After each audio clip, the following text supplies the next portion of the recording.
दंडोत प्रणाम. मी आज बीड जिल्ह्यातल्या बागपिंपळगाव तीर्थस्थानाला आहे. हे बागपिंपळाचं स्थान आहे. आजूबाजूला सर्व ऊस आहे. हे गावाच्या बाहेर आहे. या अगोदर आपण व्हिडिओ टाकलेलाच आहे, पण मला व्हिडिओ करावा असा वाटला. अनेक ठिकाणी स्थानाला जात असताना जे शेतात स्थानं असतात आणि काही काही ऊसाच्या शेतात असतात, तिथं जाताना अवघड होतं.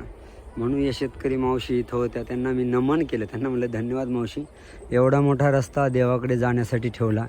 नाहीतर बऱ्याच ठिकाणी जाताना उदाहरण द्यायचं टाकळी भानचं आहे, तिकडं माणिकदंड आहे, असे स्थान आहे की जिथं ऊसातून जावं लागतं. सगळं शरीर कापलं जातं, म्हणजे कापल्या जातं या अर्थाने ऊसाच्या पानाने. पण महत्त्वाचं काय की देवाकडे जाण्यासाठी रस्ता व्यवस्थित नसतो, त्यातल्या त्यात पाणी दिलेलं असतं. हे छानपैकी एवढा रस्ता दिला म्हणून मावशींना दंडोत म्हटलं. सलाम आहे. देव यांना नक्कीच जे काही एवढ्या भागामध्ये न पेरल्यामुळे थोडंफार नुकसान झालं ते भरून देतील. दंडोत प्रणाम.